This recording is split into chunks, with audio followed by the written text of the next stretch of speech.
Hi, Linda.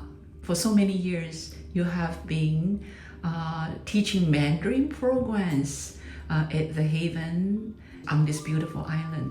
So what does that mean to you? You know, I'm teaching a Mandarin program actually right now.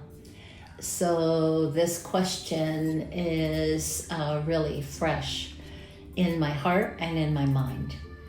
And I find myself every year over and over again feeling a profound gratitude for the opportunity to work with Chinese people.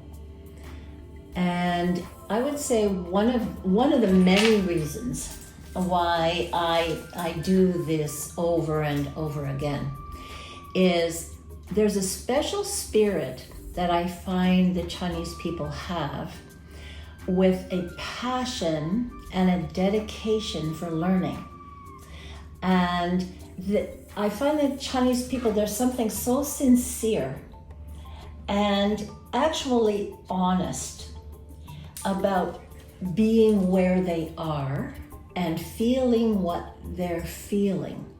And then this willingness to learn. And then not only do I find people learning, and I've seen this happen year after year after year, not only do people learn, they actually put what they're learning into practice. So I'll see people come, and maybe sometimes they're struggling with the learning, or they're finding it very challenging and very difficult. And then I see them the next year, and they have actually been practicing what they learned. So I've had the opportunity of watching miraculous, beautiful transformations of people over the years. So I have a very, very special place in my heart for Chinese people. And, you know, one of the things I think that we're offering to people here that is unique is the benefits of a really beautifully done group process. And I think that's also akin or in alignment with the nature of Chinese people who grow up in family, where family is so important. And the tradition of family is so important. And just like everybody else around the planet, there are challenges, there are hurts, there are sorrows, there are conflicts. And, you know, today I was just thinking about how often at the beginning of a group, we have many strong, different personalities, a continuum of different backgrounds and ages and status in life. And people will begin, and sometimes they'll be jet lagged. They'll have conflicts with each other. They're feeling distant from each other. They're struggling with their own deep patterns of defense and protection. And then as the program moves through, there's an opening. There's an actually connection that occurs to the deep root of their truly authentic natures. And so what happens in that connection to that core of all of the other defenses and sometimes self-sabotaging patterns and ways that they are getting in their own way from experiencing the fullness of life, what emerges is this blossoming and this heart opening, where they're not only opening their hearts to each other, they're also opening their hearts to themselves. And when that happens, there's a depth of connection that, to me, even though we're talking about day-to-day life, how to communicate with another person, what are these patterns that we restrict the fullness of our life with, what occurs is an expansion. It's actually a more it transforms into more of what I would call a spiritual embracing of the wholeness and the completeness.